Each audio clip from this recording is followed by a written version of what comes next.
ओम नमः शिवाय। नारद जी का भगवान विष्णु को क्रोधपूर्वक फटकारना और शाप देना, फिर माया के दूर हो जाने पर पश्चातापपूर्वक भगवान के चरणों में गिरना और शुद्धि का उपाय पूछना तथा भगवान विष्णु का उन्हें समझा बुझाकर शिव का महात्म्य जानने के लिए ब्रह्मा जी के पास जाने का आदेश और शिव के भजन का उपदेश देना। सूत जी कहते हैं, महर्षि माया मोहित नारद मुनि उन दोनों शिवगणों को यथोचित शाप देकर भी भगवान शिव के इच्छावश मोह निद्रा से जाग न सके। वह भगवान विष्णु के किए हुए कपट को याद करके मन में दुष्य क्रोध लिए विष्णु लोक को गए और संविदा पाकर प्रज्वलित हुए अग्निदेव की भांति क्रोध से जलते हुए बोले। उनका ज्ञान नष्ट हो गया था, इसलिए वह दुर्वचन पूर्ण व्यंग सुनाने लगे। नारद जी ने कहा, हरे तुम बड़े दुष्ट हो, कपटी हो और समस्त विश्व को मुंह में डाले रहते हो। दूसरों का उत्साह या उत्कर्ष तुमसे सहा नहीं जाता। तुम मायावी हो, तुम्हारा अंतःकरण मलिन है। पूर्व काल में तुम्ही ने मोहिनी रूप धारण करके कपट किया, असुरों को वारुणी मदिरा पिलाई, उन्हें अमृत नहीं पीने दिया। छल कपट में ही अनुराग रखने वाले हरे, यदि महेश्वर रुद्र दया करके विष न पी लेते तो तुम्हारी सारी माया उसी दिन समाप्त हो जाती। विष्णुदेव, कपटपूर्ण चाल तुम्हें अधिक प्रिय है। तुम्हारा स्वभाव अच्छा नहीं है, तो भी भगवान शंकर ने तुम्हें स्वतंत्र बना दिए हैं। तुम्हारी इस चाल ढाल को समझकर अब वह भगवान शिव भी पश्चाताप करते होंगे। अपनी वाणी रूप वेद की प्रामाणिकता स्थापित करने वाले महादेव जी ने ब्राह्मण को सर्वोपरि बताया है। हरे, इस बात को जानकर आज मैं बलपूर्वक तुम्हें ऐसी सीख दूंगा जिसे तुम फिर कभी कहीं भी ऐसा कर्म नहीं कर सकोगे। अब तक तुम्हें किसी शक्तिशाली या तेजस्वी पुरुष से पाला नहीं पड़ा था, इसलिए आज तक तुम निडर बने हुए हो, परंतु विष्णु अब तुम्हें अपनी करनी का पूरा फल मिलेगा। भगवान विष्णु से ऐसा कहकर माया मोहित नारद मुनि अपने ब्रह्म तेज का प्रदर्शन करते हुए क्रोध से खिन्न हो उठे और शाप देते हुए बोले, विष्णु, तुमने स्त्री के लिए मुझे व्याकुल किया है। तुम इसी तरह सबको मुंह में डालते रहते हो। यह कपटपूर्ण कार्य करते हुए तुमने जिस स्वरूप से मुझे संयुक्त किया था, उसी स्वरूप से तुम मनुष्य हो जाओ और स्त्री के वियोग का दुख भोगो। तुमने जिन वानरों के समान मेरा मुंह बनाया था, वह ही उस समय तुम्हारे सहायक हो। तुम दूसरों की स्त्री विरह का दुख देने वाले हो, अतः स्वयं भी तुम्हें स्त्री के वियोग का दुख प्राप्त हो। अज्ञान से मोहित मनुष्य के समान तुम्हारी स्थिति हो। अज्ञान से मोहित हुए नारद जी ने मुंहवश श्रीहरि को जब इस तरह शाप दिया, तब उन्होंने शंभु की माया की प्रशंसा करते हुए उस शाप को स्वीकार कर लिया। तदनंतर महालीला करने वाले शंभु ने अपनी उस विश्व मोहिनी माया को, जिसके कारण ज्ञानी नारद मुनि भी मोहित हो गए थे, खींच लिया। उस माया के तिरोहित होते ही नारद जी पूर्ववत शुद्ध बुद्धि से युक्त हो गए। उन्हें पूर्ववत ज्ञान प्राप्त हो गया और उनकी सारी व्याकुलता जाती रही। इससे उनके मन में बड़ा विस्मय हुआ। वह अधिकाधिक पश्चाताप करते हुए बारंबार अपनी निंदा करने लगे। उस समय उन्होंने ज्ञानी को भी मुंह में डालने वाली भगवान शंभु की माया की सराहना की। तदनंतर यह जानकर कि माया के कारण ही मैं भ्रम में पड़ गया था, यह सब कुछ मेरा माया जनित भ्रम ही था, वैष्णव शिरोमणि नारद जी भगवान विष्णु के चरणों में गिर पड़े। भगवान श्रीहरि ने उन्हें उठाकर खड़ा कर दिया। उस समय अपनी दुर्बुद्धि नष्ट हो जाने के कारण वह यूं बोले, नाथ, माया से मोहित होने के कारण मेरी बुद्धि बिगड़ गई थी, इसलिए मैंने आपके प्रति बहुत दुर्वचन कहे हैं, आपको शाप तक दे डाला है। प्रभु, उस शाप को आप मिथ्या कर दीजिए। हाय, मैंने बहुत बड़ा पाप किया है, अब मैं निश्चय ही नरक में पड़ूंगा। हरे, मैं आपका दास हूँ, बताइए मैं क्या उपाय, कौन सा प्रायश्चित करूं जिससे मेरा पाप समूह नष्ट हो जाए और मुझे नरक में न गिरना पड़े। ऐसा कहकर शुद्ध बुद्धि वाले मुनि शिरोमणि नारद जी पूर्ण भक्ति भाव से भगवान विष्णु के चरणों में गिर पड़े। उस समय उन्हें बड़ा पश्चाताप हो रहा था। तब श्री विष्णु ने उन्हें उठाकर मधुर वाणी में कहा। भगवान विष्णु बोले, तात, खेद न करो, तुम मेरे श्रेष्ठ भक्त हो, इसमें संशय नहीं है। मैं तुम्हें एक बात बताता हूँ, सुनो, उससे निश्चय ही तुम्हारा परम हित होगा। तुम्हें नरक में नहीं जाना पड़ेगा, भगवान शिव तुम्हारा कल्याण करेंगे। तुमने मत से मोहित होकर जो भगवान शिव की बात नहीं मानी थी, उसकी अवहेलना कर दी थी, उसी अपराध का भगवान शिव ने तुम्हें ऐसा फल दिया है, क्योंकि वही कर्म फल के दाता है। तुम अपने मन में यह दृढ़ निश्चय कर लो कि भगवान शिव की इच्छा से ही यह सब कुछ हुआ है। सबके स्वामी परमेश्वर शंकर ही गर्व को दूर करने वाले हैं। वह ही पर ब्रह्म परमात्मा है। उन्हीं का सच्चिदानंद रूप से बोध होता है। वे निर्गुण और निर्विकार हैं। सत्व, रज और तम इन तीनों गुणों से परे हैं। वह ही अपनी माया को लेकर ब्रह्मा, विष्णु और महेश इन 3 रूपों में प्रकट होते हैं। निर्गुण और सगुण भी वह ही हैं। निर्गुण अवस्था में उन्हीं का नाम शिव है। वही परमात्मा, महेश्वर, परब्रह्म, अविनाशी, अनंत और महादेव आदि नामों से कहे जाते हैं। उन्हीं की सेवा से ब्रह्मा जी जगत के सृष्टा हुए हैं और मैं तीनों लोकों का पालन करता हूँ। वह स्वयं ही रुद्र रूप से सदा सबका संहार करते हैं। वह शिव रूप से सबके साक्षी हैं। माया से भिन्न और निर्गुण है। स्वतंत्र होने के कारण वे अपनी इच्छा के अनुसार चलते हैं। उनका विहार, आचार, व्यवहार उत्तम है और वे भक्तों पर दया करने वाले। नारद मुनि, मैं तुम्हें एक सुंदर उपाय बताता हूँ जो सुखद समस्त पापों का नाश और सदा भोग एवं मोक्ष देने वाला है। तुम उसे सुनो। अपने सारे संशयों को त्याग कर तुम भगवान शंकर के सुयश का गान करो और सदा अनन्य भाव से शिव के सतनाम स्तोत्र का पाठ करो। मुने, तुम निरंतर उन्हीं की उपासना और उन्हीं का भजन करो। उन्हीं के यश को सुनो और गाओ तथा प्रतिदिन उन्हीं की पूजा अर्चा करते रहो। नारद, जो शरीर, मन और वाणी द्वारा भगवान शंकर की उपासना करता है उसे पंडित या ज्ञानी जानना चाहिए। वह जीवन मुक्त कहलाता है। शिव इस नाम रूपी दावानल से बड़े बड़े पातकों के असंख्य पर्वत अनायास भस्म हो जाते हैं। यह सत्य है, इसमें संशय नहीं है। जो भगवान शिव के नाम रूपी नौका का आश्रय लेते हैं वे संसार सागर से पार हो जाते हैं। संसार के मूलभूत उनके सारे पाप निस्संदेह नष्ट हो जाते हैं। महामुने, संसार के मूलभूत जो पातक रूपी वृक्ष है उनका शिव नाम रूपी गुढ़ार से निश्चय ही नाश हो जाता है। जो लोग पाप रूपी दावानल से पीड़ित हैं उन्हें शिव नाम रूपी अमृत का पान करना चाहिए। पाप दावाग्नि से दग्ध होने वाले प्राणियों को उस शिव नामामृत के बिना शांति नहीं मिल सकती। संपूर्ण वेदों का अवलोकन करके पूर्ववर्ती विद्वानों ने यही निश्चय किया है कि भगवान शिव की पूजा ही उत्कृष्ट साधन तथा जन्म मरण रूपी संसार बंधन के नाश का उपाय है। आज से यत्न पूर्वक सावधान रहकर विधि विधान के साथ भक्ति भाव से नित्य निरंतर जगदम्बा पार्वती सहित महेश्वर सदाशिव का भजन करो। नित्य शिव की ही कथा सुनो और कहो तथा अत्यंत यत्न करके बारंबार शिव भक्तों का पूजन किया करो। मुनिश्रेष्ठ, अपने हृदय में भगवान शिव के उज्ज्वल चरणार बिंदों की स्थापना करके पहले शिव के तीर्थों में विचरो। मुने, इस प्रकार परमात्मा शरण करके अनुपम महामात्र का दर्शन करते हुए अंत में आनंदवन काशी को जाओ। वह स्थान भगवान शिव को बहुत ही प्रिय है। वहाँ भक्ति पूर्वक विश्वनाथ जी का दर्शन पूजन करो। विशेषत उनकी स्तुति वंदना करके तुम निर्विकल्प संशय रहित हो जाओगे। नारद जी, इसके बाद तुम्हें मेरी आज्ञा से भक्ति पूर्वक अपने मनोरथ की सिद्धि के लिए निश्चय ही ब्रह्मलोक में जाना चाहिए। वहाँ अपने पिता ब्रह्मा जी की विशेष रूप से स्तुति वंदना करके तुम्हें प्रसन्नता पूर्ण हृदय से बारंबार शिव महिमा के विषय में प्रसन्न करना चाहिए। ब्रह्मा जी शिव भक्तों में श्रेष्ठ हैं। वे तुम्हें बड़ी प्रसन्नता के साथ भगवान शंकर का महामात्य और सतनाम स्तोत्र सुनाएंगे। मुने, आज से तुम शिवाराधना में तत्पर रहने वाले शिव भक्त हो जाओ और विशेष रूप से मोक्ष के भागी बनो। भगवान शिव तुम्हारा कल्याण करेंगे। इस प्रकार प्रसन्नचित्त हुए भगवान विष्णु नारद मुनि को प्रेम पूर्वक उपदेश देकर श्री शिव का स्मरण, वंदन और स्तवन करके वहां से अंतर्ध्यान हो गए। अध्याय 4 समाप्तम।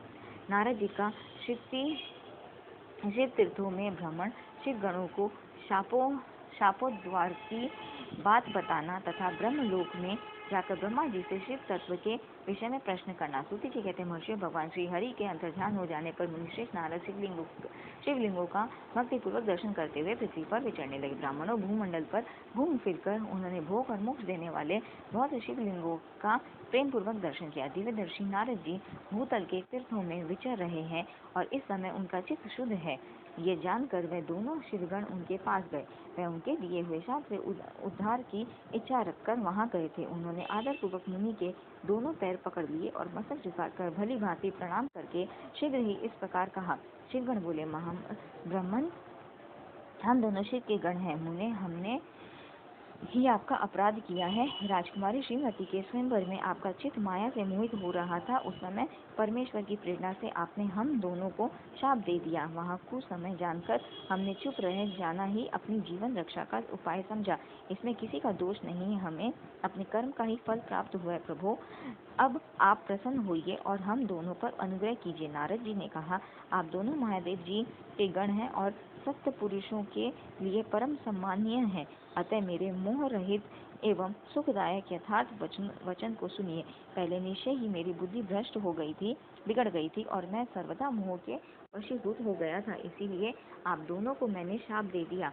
शिवगणों, मैंने जो कुछ कहा है वह वैसा ही होगा, तथापि मेरी बात सुनिए। मैं आपके लिए शापोद्धार की बात बता रहा हूँ। आप लोग आज मेरे अपराध को क्षमा कर दे। मुनिवर विश्वा के वीर्य से जन्म ग्रहण करके आप संपूर्ण दिशाओं में प्रसिद्ध कुंभकर्ण रावण राक्षस राज का पद प्राप्त करेंगे और बलवान वैभव से युक्त तथा परम प्रतापी होंगे। समस्त ब्रह्मांड के राजा होकर शिव भक्त एवं जितेंद्रिय होंगे और शिव के ही दूसरे स्वरूप श्री विष्णु के हाथों मृत्यु पाकर फिर अपने पद पर प्रतिष्ठित हो जाएंगे। सूत जी कहते हैं, महर्षियों, महात्मा नारद मुनि की यह बात सुनकर वे दोनों शिवगण प्रसन्न हो सानंद अपने स्थान को लौट गए। श्री नारद जी भी अत्यंत आनंदित हो अनन्य भाव से भगवान शिव का ध्यान तथा शिव तीर्थों का दर्शन करते हुए बारंबार भूमंडल में विचरने लगे। अंत में वे सबके ऊपर विराजमान शिव प्रिया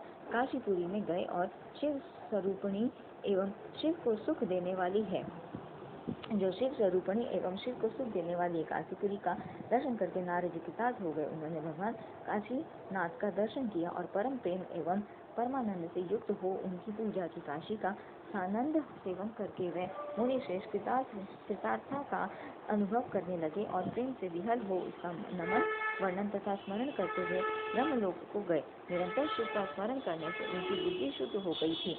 वहां पहुंचकर शिव तत्व का विशेष रूप से ज्ञान प्राप्त करने की इच्छा से नारद जी ने ब्रह्मा जी को भक्तिपूर्वक नमस्कार किया और नाना प्रकार के स्तोत्रों द्वारा उनकी स्तुति करके उनसे शिव तत्व के विषय में पूछा। उस समय नारद जी का हृदय भगवान शंकर के प्रति भक्ति भावना से परिपूर्ण था। नारद जी बोले, ब्रह्मन परब्रह्म परमात्मा के स्वरूप को जानने वाले पिता में जगत प्रभु, आपकी कृपा प्रसाद से मैंने भगवान विष्णु के उत्तम महात्म्य का पूर्णतया ज्ञान प्राप्त किया है। भक्ति मार्ग, ज्ञान मार्ग, अत्यंत दुष्कर तपो मार्ग, दान मार्ग तथा तीर्थ मार्ग का भी वर्णन सुना है, परंतु शिव तत्व का ज्ञान मुझे अभी तक नहीं हुआ है। मैं भगवान शंकर की पूजा विधि को भी नहीं जानता। अतः प्रभु, आप क्रमश इन विषयों को तथा भगवान शिव के विविध चरित्रों को तथा उनके स्वरूप तत्व, प्राकृत्य, विवाह, गृहस्थ धर्म सब मुझे बताइए। निष्पाप पिता में यह सब बातें तथा और भी जो आवश्यक बातें हों उन सबका आपको वर्णन करना चाहिए। प्रजानाथ शिव और शिवा के आविर्भाव एवं विवाह का प्रसंग विशेष रूप से कहिए तथा कार्तिकेय के जन्म की कथा भी मुझे सुनाइए। प्रभु, पहले बहुत लोगों से मैंने ये बातें सुनी हैं, किंतु तृप्त नहीं हो सका हूँ, इसलिए आपकी शरण में आया हूँ। आप मुझ पर कृपा कीजिए। अपने पुत्र नारद की यह बात सुनकर लोक पितामह ब्रह्मा वहाँ इस प्रकार बोले। अध्याय 5 समाप्तम। महाप्रलय काल में केवल सद्ब्रह्म की सत्ता का प्रतिपादन, उस निर्गुण निराकार ब्रह्म से ईश्वर मूर्ति सदाशिव का प्राकृतिक सदाशिव द्वारा स्वरूप भूता शक्ति अंबिका का प्रकटीकरण, उन दोनों के द्वारा उत्तम क्षेत्र काशी या आनंदवन का प्रादुर्भाव, शिव के वामांग से परम पुरुष विष्णु का आविर्भाव तथा उनके सकार से प्राकृतिक तत्वों की क्रमश उत्पत्ति का वर्णन। ब्रह्मा जी ने कहा, ब्रह्मन देव शिरोमणे, तुम सदा समस्त जगत के उपकार में ही लगे रहते हो। तुमने लोगों के हित की कामना से यह बहुत उत्तम बात पूछी है, जिसके सुनने से संपूर्ण लोगों के समस्त पापों का क्षय हो जाता है। अनामय शिव तत्व का मैं तुमसे वर्णन करता हूँ। शिव तत्व का स्वरूप बड़ा ही उत्कृष्ट और अद्भुत है। जिस समय समस्त चराचर जगत नष्ट हो गया था, सर्वत्र केवल अंधकार ही अंधकार था। न सूर्य दिखाई देते थे, न चंद्रमा, अन्यान्य ग्रहों और नक्षत्रों का भी पता नहीं था। न दिन होता था न रात। अग्नि, पृथ्वी, वायु और जल की भी सत्ता नहीं थी। प्रधान तत्व अव्याकृत प्रकृति से रहित सुना आकाश मात्र तेज था। दूसरे किसी तेज की उपलब्धि नहीं होती थी। अदृश्य आदि का भी अस्तित्व नहीं था। शब्द और स्पर्श भी साथ छोड़ चुके थे। गंध और रूप की भी अभिव्यक्ति नहीं होती थी। रस का भी अभाव हो गया था। दिशाओं का भी भान नहीं होता था। इस प्रकार सब ओर निरंतर सूची भेद घोर अंधकार फैला हुआ था। उस समय सत ब्रह्म इस श्रुति में जो सत्य सुना जाता है, एकमात्र वही शेष था। जब यह वह ऐसा जो इत्यादि रूप से निर्दिष्ट होने वाला भावात्मक जगत नहीं था, उस समय एकमात्र वह सत्य ही शेष था, जिसे योगी जन अपने हृदयाकाश के भीतर निरंतर देखते हैं। वह सत्व मन का विषय नहीं है। वाणी की भी वहाँ तक कभी पहुँच नहीं होती। वह नाम तथा रूप रंग से भी शून्य है। वह न स्थूल है न कृष्ण, न ह्रस्व है न दीर्घ, तथा न लघु है न गुरु। उसमें न कभी वृद्धि होती है न हास्य। श्रुति भी उसके विषय में चकित भाव से है। इतना ही कहती है, अर्थात उसकी सत्ता मात्र का ही निरूपण कर पाती है। उसका कोई विशेष विवरण देने में असमर्थ हो जाती है। वह सत्य ज्ञान स्वरूप अनंत परमानंदमय परम ज्योति स्वरूप अपने आधार रहित निर्विकार निराकार निर्गुण योगी गम्य सर्वव्यापी सबका एकमात्र कारण निर्विकल्प निरारंभ माया शून्य उपद्रव रहित अद्वितीय अनादि अनंत संकोच विकास से शून्य तथा चिन्मय है। जिस पर ब्रह्म के विषय में ज्ञान और अज्ञान से पूर्ण उक्तियों द्वारा इस प्रकार ऊपर बताए अनुसार विकल्प किए जाते हैं। उसने कुछ काल के बाद सृष्टि का समय आने पर द्वितीय की इच्छा प्रकट की। उसके भीतर एक से अनेक होने का संकल्प उदित हुआ। तब उस निराकार परमात्मा ने अपनी लीला शक्ति से अपने लिए मूर्ति आकार की कल्पना की। वह मूर्ति संपूर्ण ऐश्वर्य गुणों से संपन्न, सर्वज्ञानमयी शुभ स्वरूपा, सर्वव्यापिनी, सर्वरूपा, सर्वदर्शिनी, सर्वकारिणी, सबकी एकमात्र वंदनीय, सर्वाधा, सब कुछ देने वाली और संपूर्ण संस्कृतियों का केंद्र थी। उस शुद्ध रूपिणी ईश्वर मूर्ति की कल्पना करके वह अद्वितीय अनादि अनंत सर्व प्रकाशक चिन्मय सर्वव्यापी और अविनाशी पर ब्रह्म अंतररहित हो गया। जो मूर्ति रहित पर ब्रह्म है, उसी की मूर्ति चिन्मय आकार भगवान सदाशिव है। आवर्चीन और प्राचीन विद्वान उन्हीं को ईश्वर कहते हैं। उस समय एकाकी रहकर स्वेच्छानुसार विहार करने वाले उन सदाशिव ने अपने विग्रह से स्वयं ही एक स्वरूप भूता शक्ति की सृष्टि की, जो उनके अपने श्रीअंग से कभी अलग होने वाली नहीं थी। उस पराशक्ति को प्रधान प्रकृति गुणवती माया बुद्धि तत्व की जननी तथा विकार रहित बताया गया है। वह शक्ति अंबिका कही गई है। उसी को प्रकृति सर्वेश्वरी देव जननी नित्या और मूल कारण भी कहते हैं। सदाशिव द्वारा प्रकट की गई उस शक्ति के 8 भुजाएं हैं। उस सुलक्षणा देवी के मुख की शोभा विचित्र है। वह अकेली ही अपने मुखमंडल में सदा 1 सहस्त्र चंद्रमाओं की कांति धारण करती है। नाना प्रकार के आभूषण उसके श्रीअंगों की शोभा बढ़ाते हैं। वह देवी नाना प्रकार की गतियों से संपन्न है और अनेक प्रकार के अस्त्र शस्त्र धारण करती है। उसके खुले हुए नेत्र खिले हुए कमल के समान जान पड़ते हैं। वह अचिंत्य तेज से जगमगाती है। वह शक्ति योनि है और सदा उद्यमशील रहती है। एकाकिनी होने पर भी वह माया संयोग वशात अनेक हो जाती है। वह जो सदाशिव है, उन्हें परम पुरुष ईश्वर शिव शंभु और महेश्वर कहते हैं। वे अपने मस्तक पर आकाश गंगा को धारण करते हैं। उनके भाल देश में चंद्रमा शोभा पाते हैं। उनके 5 मुख हैं और प्रत्येक मुख में 3-3 नेत्र हैं। उनका चित्त सदा प्रसन्न रहता है। वे 10 भुजाओं से युक्त और त्रिशूलधारी है। उनके श्रीअंगों की प्रभा कपूर के समान श्वेत गौर है। वे अपने सारे अंगों में भस्म रमाए रहते हैं। उन काल रूपी ब्रह्म ने तब ही समय शक्ति के नाथ शिवलोक नामक क्षेत्र का निर्माण किया था। उस उत्तम क्षेत्र को ही काशी कहते हैं और परम निर्माण या मोक्ष का स्थान है, जो सबके ऊपर विराजमान है। वह प्रियतम रूप शक्ति और शिव जो परमानंद स्वरूप है उस मनोरम क्षेत्र में नित्य निवास करते हैं। काशीपुरी परमानंद रूपिणी है। मुने शिव और शिवा ने प्रलय काल में ही भी अब कभी उस क्षेत्र को अपने सान्निध्य से मुक्त नहीं किया है, इसलिए विद्वान पुरुष उसे अविमुक्त क्षेत्र के नाम से भी जानते हैं। वह क्षेत्र आनंद का हेतु है, इसलिए पिनाकधारी शिव ने पहले उसका नाम आनंद वन रखा था। उसके बाद वह अविमुक्त के नाम से प्रसिद्ध हुआ। देवर्षि एक समय उस आनंद वन में रमण करते हुए शिवा और शिव के मन में यह इच्छा हुई कि किसी दूसरे पुरुष की भी सृष्टि करनी चाहिए, जिस पर यह सृष्टि संचालन का महान भार रखकर हम दोनों केवल काशी में रहकर इच्छा अनुसार विचरे और निर्वाण धारण करें। वही पुरुष हमारे अनुग्रह से सदा सबकी सृष्टि करे, पालन करे और वही अंत में सबका संहार भी करे। यह चित्त एक समुद्र के समान है, इसमें चिंता की उताल तरंगे उठ उठकर इसे चंचल बनाए रहती है। इसमें सत्व गुण रूपी रत्न, तमो गुण रूपी ग्राह और रजोगुण रूपी मूंगे भरे हुए हैं। इस विशाल चित्त समुद्र को संकुचित करके हम दोनों उस पुरुष के प्रसाद से आनंद कानन काशी में सुख पूर्वक निवास करें। यह आनंद वन वह स्थान है जहाँ हमारी मनोवृत्ति सब ओर से सिमट कर इसी में लगी हुई है तथा जिसके बाहर का जगत चिंता से आतुर प्रतीत होता है। ऐसा निश्चय करके शुक्ति सहित सर्वव्यापी परमेश्वर शिव ने अपने वाम भाग के 10वें अंग पर अमृत मल दिया।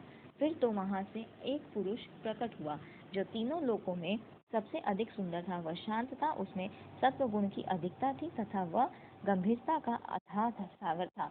मुने क्षमा नामक गुण से युक्त हुए पुरुष के लिए ढूंढने पर भी कहीं कोई उपमा नहीं मिलती थी। उसकी कांति इंद्र नील मणि के समान श्याम थी। उसके अंग अंग से दिव्य शोभा छिटक रही थी और नेत्र प्रफुल्ल कमल के समान शोभा पा रहे थे। श्री अंगों पर सुवर्ण की सी कांति वाले 2 सुंदर रेशमी पीताम्बर शोभा दे रहे थे। किसी से भी पराजित न होने वाला वह वीर पुरुष अपने प्रचंड भुज दंडों से सुशोभित हो रहा था। तदनंतर उस पुरुष ने परमेश्वर शिव को प्रणाम करके कहा, स्वामी मेरे नाम निश्चित कीजिए और काम बताइए। उस पुरुष की यह बात सुनकर महेश्वर भगवान शंकर हंसते हुए मेघ के समान गंभीर वाणी में उससे बोले। शिव ने कहा, वत्स व्यापक होने के कारण तुम्हारा विष्णु नाम विख्यात हुआ। इसके सिवा और भी बहुत से नाम होंगे जो भक्तों को सुख देने वाले होंगे। तुम सुस्थिर उत्तम तप करो, क्योंकि वही समस्त कार्यों का साधन है। ऐसा कहकर भगवान शिव ने श्वास मार्ग से श्री विष्णु को वेदों का ज्ञान प्रदान किया। तदनंतर अपनी महिमा से कभी च्युत न होने वाले श्री हरि भगवान शिव को प्रणाम करके बड़ी भारी तपस्या करने लगे और शक्ति सहित परमेश्वर शिव भी पार्षद गणों के साथ वहां से अदृश्य हो गए। भगवान विष्णु ने सुदीर्घ काल तक बड़ी कठोर तपस्या की। तपस्या के परिश्रम से युक्त भगवान श्री विष्णु के अंगों से नाना प्रकार की जलधाराएं निकलने लगी। यह सब भगवान शिव की माया से ही संभव हुआ। हमने उस जल से सारा सुना आकाश व्याप्त हो गया। वह ब्रह्म रूप जल अपने स्पर्श मात्र से सब पापों का नाश करने वाला सिद्ध हुआ। उस समय थके हुए परम पुरुष विष्णु ने स्वयं उस जल में शयन किया। वह दीर्घ काल तक बड़ी प्रसन्नता के साथ उसमें रहे। नार अर्थात जल में शयन करने के कारण ही उनका नारायण यह श्रुति सम्मत नाम प्रसिद्ध हुआ। उस समय उन परम पुरुष नारायण के सिवा दूसरी कोई प्राकृत वस्तु नहीं थी। उसके बाद ही उन महात्मा नारायण देव से यथा समय सभी तत्व प्रकट हुए। महामते विद्वान, मैं उन तत्वों की उत्पत्ति का प्रकार बता रहा हूँ, सुनो। प्रकृति से महतत्व प्रकट हुआ और महतत्व से तीनों गुण। इन गुणों के भेद से ही त्रिविध अहंकार की उत्पत्ति हुई। अहंकार से 5 तन्मात्राएं हुई और उन तन्मात्राओं से 5 भूत प्रकट हुए। उसी समय ज्ञानेंद्रियों और कर्मेंद्रियों का भी प्रादुर्भाव हुआ। मुनिश्रेष्ठ, इस प्रकार मैंने तुम्हें तत्वों की संख्या बताई है। इनमें से पुरुष को छोड़कर शेष सारे तत्व प्रकृति से प्रकट हुए हैं, इसलिए सब के सब जड़ हैं। तत्वों की संख्या 24 है। उस समय एकाकार हुए 24 तत्वों को ग्रहण करके वह परम पुरुष नारायण भगवान शिव की इच्छा से ब्रह्म रूप जल में सो गए। अध्याय 6 समाप्तम। भगवान विष्णु की नाभि से कमल का प्रादुर्भाव विवेच्छावश ब्रह्मा जी का उससे प्रकट होना, कमल नाल के उद्गम का पता लगाने में असमर्थ ब्रह्मा का तप करना, श्रीहरि का उन्हें दर्शन देना, विवादग्रस्त ब्रह्मा विष्णु के बीच में अग्निस्तंभ का प्रकट होना तथा उसके ओर छोर का पता न पाकर उन दोनों का उसे प्रणाम करना। ब्रह्मा जी कहते हैं, देवर्षि, जब नारायण देव जल में शयन करने लगे उस समय उनकी नाभि से भगवान शंकर के इच्छावश सहसा एक उत्तम कमल प्रकट हुआ जो बहुत बड़ा था। उसमें असंख्य नाल दंड थे। उसकी कांति कनेर के फूल के समान पीले रंग की थी तथा उसकी लंबाई और ऊंचाई भी अनंत योजन थी। वह कमल करोड़ों सूर्यों के समान प्रकाशित हो रहा था। सुंदर होने के साथ ही संपूर्ण तत्वों से युक्त था और अत्यंत अद्भुत परम रमणीय, दर्शन के योग्य तथा सबसे उत्तम था। तत्पश्चात कल्याणकारी परमेश्वर सांब सदाशिव ने पूर्ववत प्रयत्न करके मुझे अपने दाहिने अंग से उत्पन्न किया। उन महेश्वर ने मुझे तुरंत ही अपनी माया से मोहित करके नारायण देव के नाभि कमल में डाल दिया और लीला पूर्वक मुझे वहां से प्रकट किया। इस प्रकार उस कमल से पुत्र के रूप में मुझ हिरण्यगर्भ का जन्म हुआ। मेरे 4 मुख हुए और शरीर की कांति लाल हुई। मेरे मस्तक त्रिपुंड की रेखा से अंकित थे। तात भगवान शिव की माया से मोहित होने के कारण मेरी ज्ञान शक्ति इतनी दुर्बल हो रही थी कि मैंने उस कमल के सिवा दूसरे किसी को अपने शरीर का जनक या पिता नहीं जाना। मैं कौन हूँ, कहाँ से आया हूँ, मेरा कार्य क्या है, मैं किसका पुत्र होकर उत्पन्न हुआ हूँ और किसने इस समय मेरा निर्माण किया है। ये इस प्रकार संशय में पड़े हुए मेरे मन में यह विचार उत्पन्न हुआ, मैं किस लिए मुंह में पड़ा हूँ। जिसने मुझे उत्पन्न किया है उसका पता लगाना तो बहुत सरल है। इस कमल पुष्प का जो पत्रयुक्त नाल है उसका उद्गम स्थान इस जल के भीतर नीचे की ओर है। जिसने मुझे उत्पन्न किया है वो पुरुष भी वही होगा, इसमें संशय नहीं है। ऐसा निश्चय करके मैंने अपने को कमल से नीचे उतारा। मैं उस कमल की एक नाल में गया और सैकड़ों वर्षों तक वहां भ्रमण करता रहा, किंतु कहीं भी उस कमल के उद्गम का उत्तम स्थान मुझे नहीं मिला। तब पुनः संशय में पड़कर मैं उस कमल पुष्प पर जाने को उत्सुक हुआ और नाल के मार्ग से उस कमल पर चढ़ने लगा। इस तरह बहुत ऊपर जाने पर भी मैं उस कमल के कोश को न पा सका। उस दशा में मैं और भी मोहित हो उठा। मुझे उस समय भगवान शिव की इच्छा से परम मंगलमयी उत्तम आकाशवाणी प्रकट हुई जो मेरे मुंह का विंध्वंस करने वाली थी। उस वाणी ने कहा, तब तपस्या करो। उस आकाशवाणी को सुनकर मैंने अपने जन्मदाता पिता का दर्शन करने के लिए उस समय पूर्ण प्रयत्न पूर्वक 12 वर्षों तक घोर तपस्या की। तब मुझ पर अनुग्रह करने के लिए ही 4 भुजाओं और सुंदर नेत्र से सुशोभित भगवान विष्णु वहां सहसा प्रकट हो गए। उन परम पुरुष ने अपने हाथों में शंख, चक्र, गदा और पद्म धारण कर रखे थे। उनके सारे अंग सजल जलधर के समान श्याम कांति से सुशोभित थे। उन परम प्रभु ने सुंदर पीताम्बर पहन रखा था। उनके मस्तक आदि अंगों में मुकुट आदि महामूल्यवान आभूषण शोभा पाते थे। उनका मुखारविंद प्रसन्नता से खिला हुआ था। मैं उनकी छवि पर मोहित हो रहा था। वह मुझे करोड़ों कामदेवों के समान मनोहर दिखाई दिए। उनका वह अत्यंत सुंदर रूप देखकर मुझे बड़ा आश्चर्य हुआ। वह सांवली और सुनहरी आभा से उद्भासित हो रहे थे।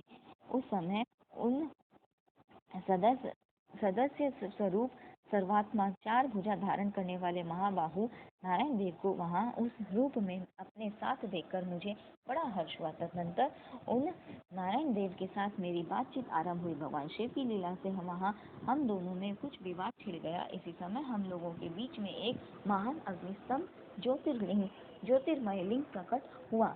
मैंने और श्री विष्णु ने क्रमश ऊपर और नीचे जाकर उसके आदि अंत का पता लगाने के लिए बड़ा प्रयत्न किया, परंतु हमें कहीं भी उसका और छोर नहीं मिला।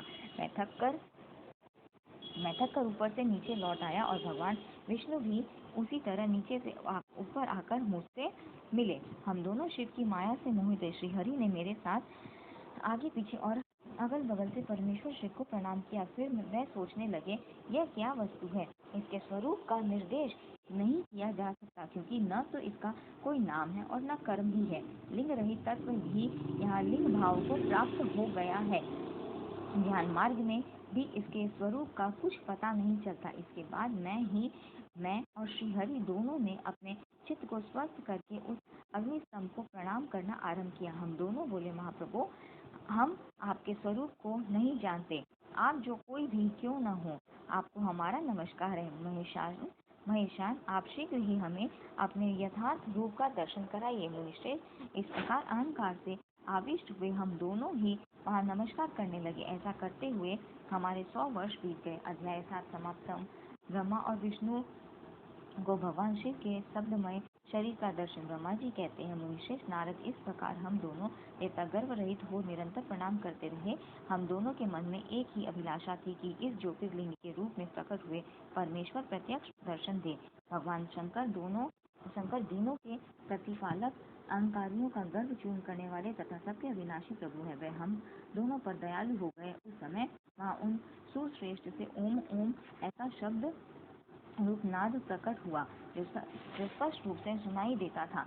वह नाद प्लूत स्वर में अभिव्यक्त हुआ था। जोर से प्रकट होने वाले उस शब्द के विषय में यह क्या है, ऐसा सोचते हुए समस्त देवताओं के आराध्य भगवान विष्णु मेरे साथ संतुष्ट चित्त से खड़े रहे। वह सर्वदा वैर भाव से रहित थे। उन्होंने लिंग के दक्षिण भाग में सनातन आदि वर्ण आकार का दर्शन किया, उत्तर भाग में उकार का, मध्य भाग में मकार का और अंत में ओम इस नाद का साक्षात दर्शन एवं अनुभव किया।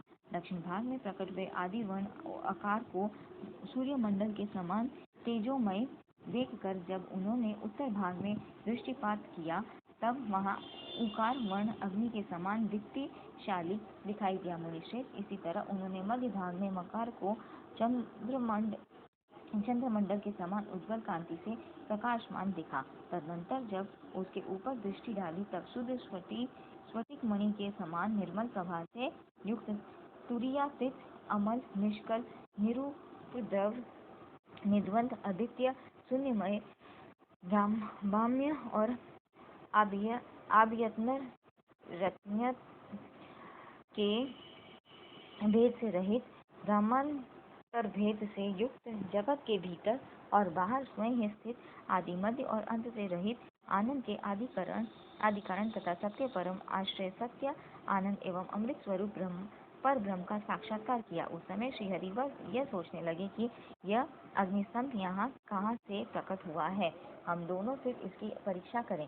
मैं इस अनुपम अनल स्तंभ के नीचे जाऊंगा। ऐसा विचार करते हुए श्रीहरि ने वेद और शब्द दोनों के आवेश से युक्त विश्वात्मा शिव का चिंतन किया।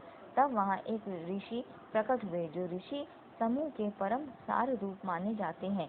उन्हीं ऋषि के द्वारा परमेश्वर श्री विष्णु ने जाना कि इस शब्द ब्रह्ममय शरीर वाले परम लिंग के रूप में साक्षात पर ब्रह्म स्वरूप महादेव जी ही यहाँ प्रकट हुए हैं।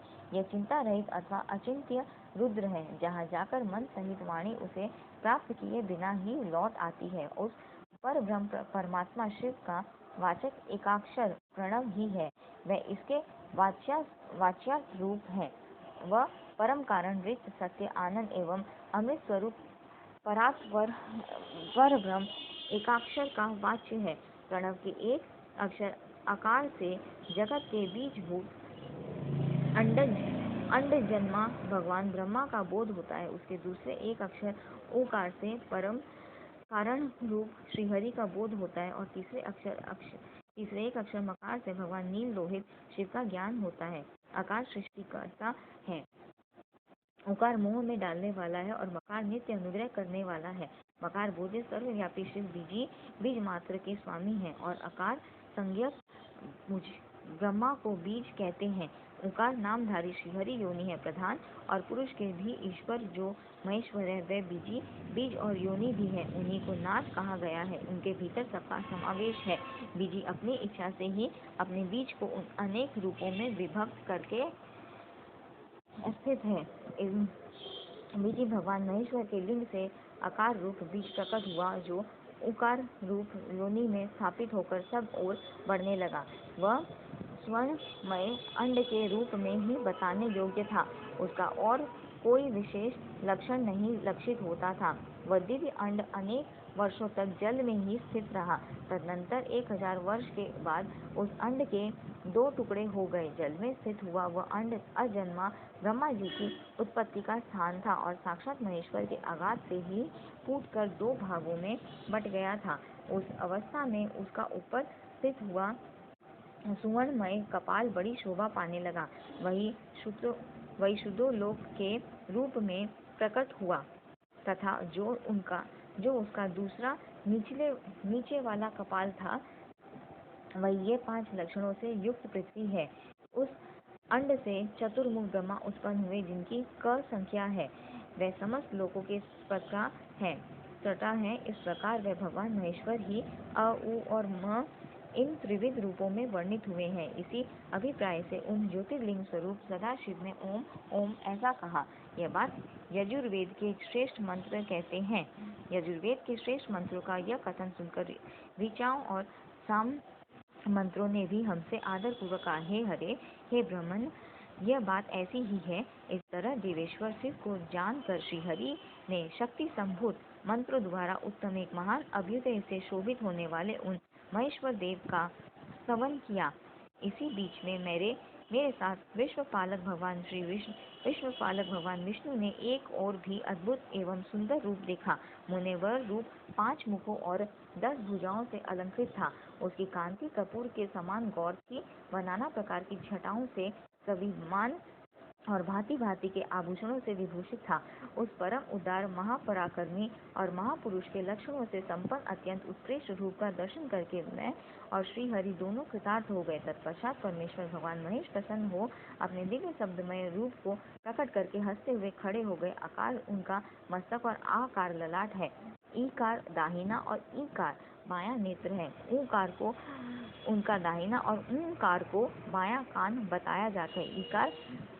ऋकार उन परमेश्वर का दाया कपोल है और ऋकार बाया। री और री ये उनकी नासिका के दोनों छिद्र हैं।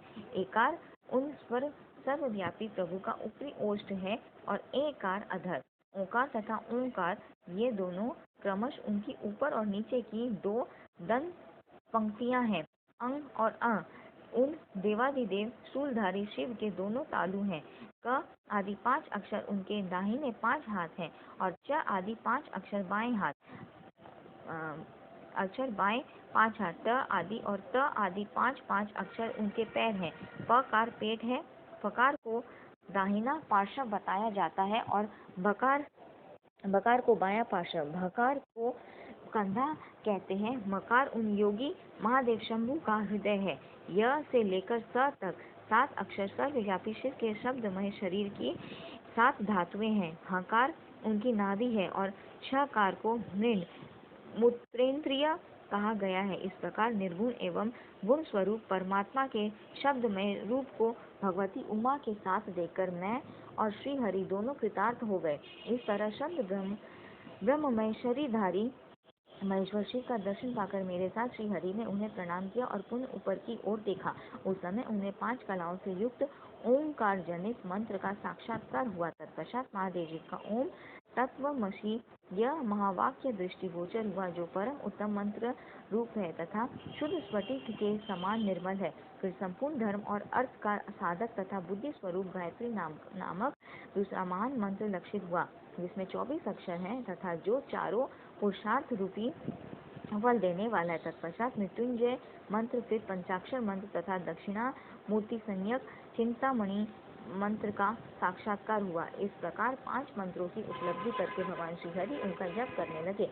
तदनंतर ऋक, यजु और साम ये जिनके रूप हैं, जो ईशो के मुकुटमणि ईशान है, जो पुरातन पुरुष है, जिनका हृदय अघोर अर्थात सौम्य है, जो हृदय को प्रिय लगने वाले सर्वगृह सदाशिव है, जिनके चरण वाम परम सुंदर है, जो महान देवता है और महान सर्पराज को आभूषण के रूप में धारण करते हैं, जिनके सभी ओर पैर और सभी और नेत्र हैं, जो मुझ ब्रह्मा के भी अधिपति, कल्याणकारी तथा सृष्टि पालन एवं संहार करने वाले हैं। उन वरदायक सांब शिव का मेरे साथ भगवान श्री विष्णु ने प्रिय वचनों द्वारा संतुष्ट चित्त से स्मरण किया। अध्याय 8 समाप्तम। ओम नमः शिवाय।